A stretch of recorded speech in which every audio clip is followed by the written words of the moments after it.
Hey everyone, Kenny Tony coming at you today with this quick video. Yeah, we got the two gray strips going on and everything, but today's video we're going to be just doing a quick run around of some new projects that we picked up. So, as we see, we got a little sneak of the 450 hybrid there. So one of the things that did come in the mail with it is got the bumper pad right there, so that's that. We're going to be working on the mount and the new switch here soon enough for the light bar. Got my friends YZ in the building. We're going to be working on that. We got to work on, see if we can get some compression, spark, and everything. Just get it running for my boy. Seeing what's going to happen with this. We have the RM complete. Starts, kicks up, first kick, wham, first kick. You're on and you're rolling. Waiting on the graphics to come in the mail. They're in Arkansas. So shipping is already here. So hopefully they'll be here by next week and we can get this up and for sale, soon to be gone. And now let's take a look at the next items. Into all that, thank you for checking out this video. Make sure to hit that like button and subscribe. Give me a thumbs up, share this video, like this video. If you have any ideas or compliments or any things you think that I should do with these two quads right here, let me know. But I'm going to let you know what my plan is here shortly. All right, everyone, so here we are. We have the 2007 and a 2007 LTR 450. So this is Suzuki's race quad, fuel injection. First ones that came out for that year. So some people like the fuel injection. I mean, you hit the button and they start up and then they go. The only problem I have with fuel injection is the programmers kind of get expensive when you go to modifying. So normally, if you decide that you're going to put a big bore kit on something, or you need some more fuel and you need some more air, you can adjust the air-fuel ratio. You can put a bigger main jet, smaller jet. You can adjust the pilot jets and all that. But with the fuel injection systems, what you're going to have to do is get you some kind of like power commander, some kind of thing that's going to allow you to adjust that electronically. And in different cases, you might have to put larger injectors and things like that in there. So, I mean, it can add up. So a big bore kit, let's say that's $400 or $500. That's really cheap. About $500 for a whole complete big bore kit. Then you had to spend $350, $400 on a programmer. And then you might need fuel injection. I mean, it adds up a lot. So, but when you do the opposite with a carbureted motor, you put the big bore kit in there, and then you can get aftermarket carbs that are bigger and things like that. But for the most part, you can just see if you can just go with a bigger pilot jet, different jets, and give it more fuel, and then do your little bit of riding, test your spark plug. But we're going to see what we can do with these. Both of the LTRs are 2007s. One's going to need a little bit more work than the other. But when we look at this one here, it has some hyper bead locks on it. And the bead locks are not in the best condition, but they are completely functional.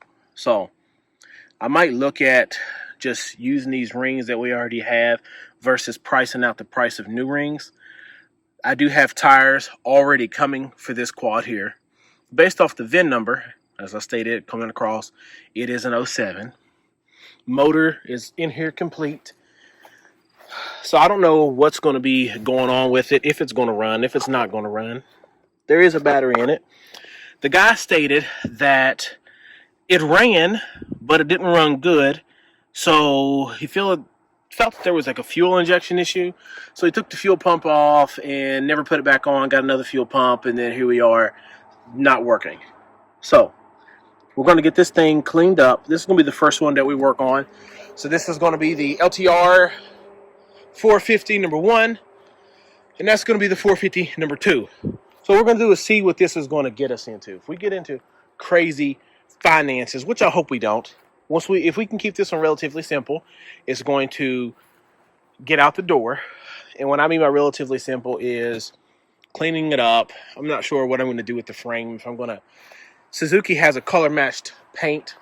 If I can just buy that paint, touch it up, the areas that are going to be showing pretty good, hit it with some 2K clear, see about doing that versus having it repowder coated. The A-arms, swing arm, bumpers, handlebars, steering stem, all those things I can powder coat myself.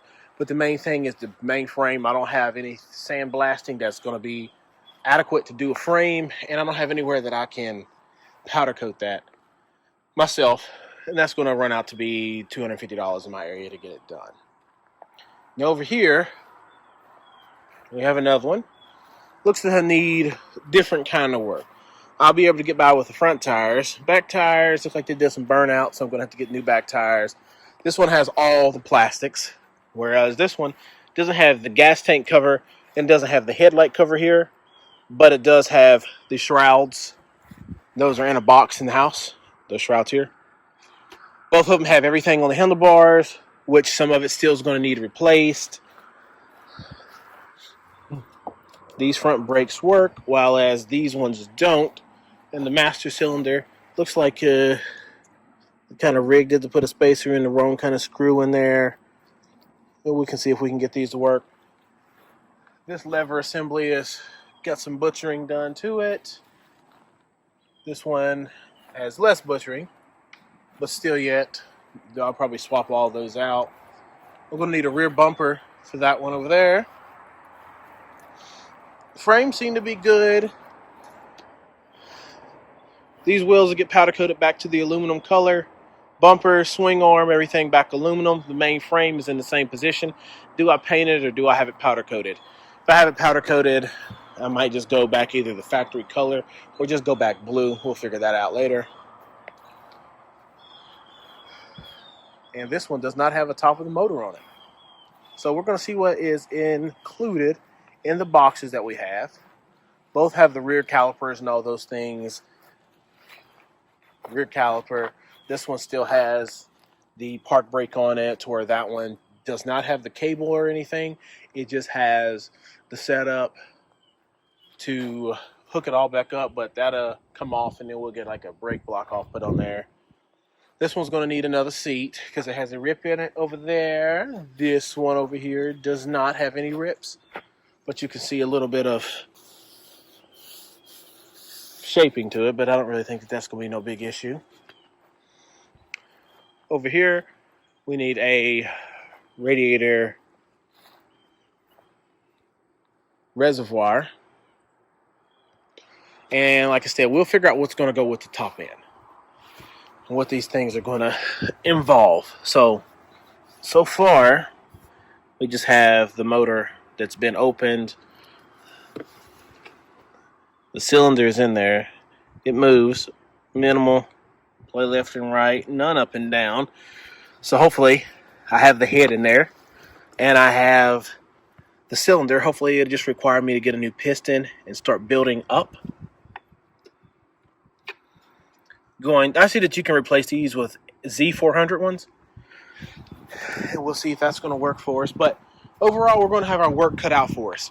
For the most part, my plan is to fix this one first since it's a complete motor.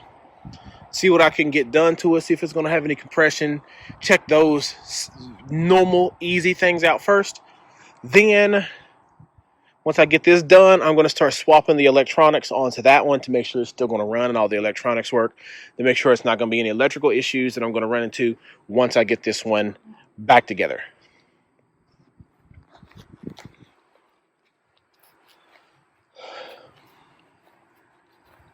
Kind of excited, but these plastics on this one are a lot more rough. If I got to get it, I can put graphics on them and cover up some of these issues, but like some of this, somebody took the old plastic off with a razor blade, and some of this area can get covered up and can get cleaned, but we'll figure all that out once it comes down to it. If it gets too crazy financially, and I got to get into powdering, and I got to get into new plastics, it's going to up the price for sure. And it might result in something that I'm going to keep in my collection. I've always wanted an LTR. The LTR is what I look for. Now, I'm not sure if there's any truth behind this, but I've read is that the LTRs were kind of based off the GSXR, like the crotch rockets, with the center mounted exhaust and the other things, just making it better of a sports quad. But out the gate, I don't know if it's really any faster than a lot of the other ones. But they don't make these things anymore, and I've come across 2 of them. This might be my opportunity to keep another one for myself. There's a couple quads that I want to acquire in my collection. I like the Heavy YFZ Hybrid. I was keeping that one. I have been looking for an LTR before I got the YFZ. I'd like to get a Banshee, and I would also like to get a Quadzilla. 500, 2-stroke, single cylinder. I just want to get one of those. But anyways, this is going to wrap up this video. The next footage you're going to be seeing here shortly, probably in the next couple of days, I would hope, is that we'll get that blaster completely finished once I get these mounts made for the... What's the mounts? The mounts are going to be made for the front fender stays. So we're going to get that done. We're going to get the graphics on here, and then we're going to start working on my boys YZ... No. We're going to start working on my boys YZ250F. All right, everyone, make sure to hit that like button and subscribe. All right, so here are all the parts, and we're going to try to just go through really quickly what we have. We have 2 valve covers here, 2 fuel pumps that we're going to test to see if we get any kind of on and off, but see if they get any kind of power to them. So 2 fuel pumps. We have a head here that I'm thinking this head looks okay-ish. Just see that it looks like it can be some issues with that. 1 seating area there. This head looks good in all of those aspects. However, what it has going on is this one here will need to be re-drilled out and a new thread tapped in there for it can seat there properly. See what the bottom looks like. And it's gotten some good damage to the bottom. So as we'll see, this is the problem here. So we might see if we can swap everything over into that head since it looks better. We have caps and all that. So this one we're just going to work on cleaning that access out. So it doesn't look like it's anything crazy. But we need to just get all that old off. We have cylinder, which looks good down through. 2 cam chain tensioners. We have 1 circlip, so we're going to need to get a second one. That's going to go here and hold the valves where they belong. We have 2 sprockets. One's broke, but this one has hardware on it. But to be honest, I'm not sure if it's even the right one because this one has the threaded design on it. This one doesn't, but we'll figure that. Brakes here, oil filter. We have the sprocket cover that has the shift pattern, 5-speed. We have some type of coil here, pickup coil. We're going to see how that's going to work. I'm going to keep an eye on different designs because I think there's a different design or a different route to go that looks a lot cleaner. Looks like they did a swirl filter bypass at some point, but I'm going to just use the swirl filter. Miscellaneous nuts and bolts. We have a shifter, throttle position sensor. I want to say this might be a case saver of some sort. Looks like we have front wheel bearings. These little gaskets here and wheel bearings, these look like they would go on the swing arm. But we have those there. Seal. We have 1 valve.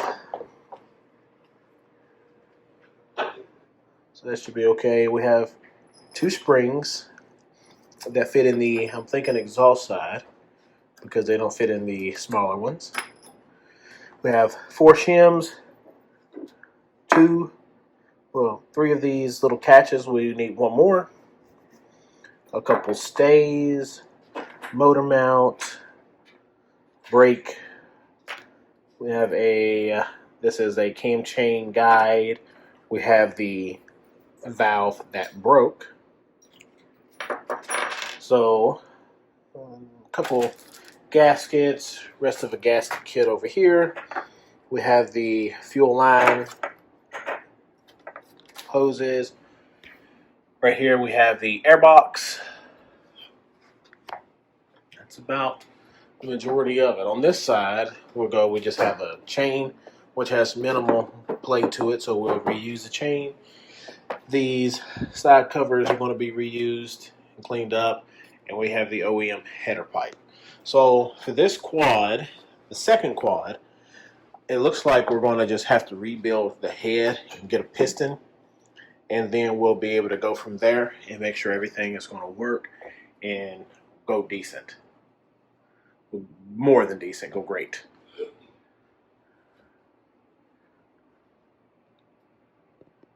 This is the end.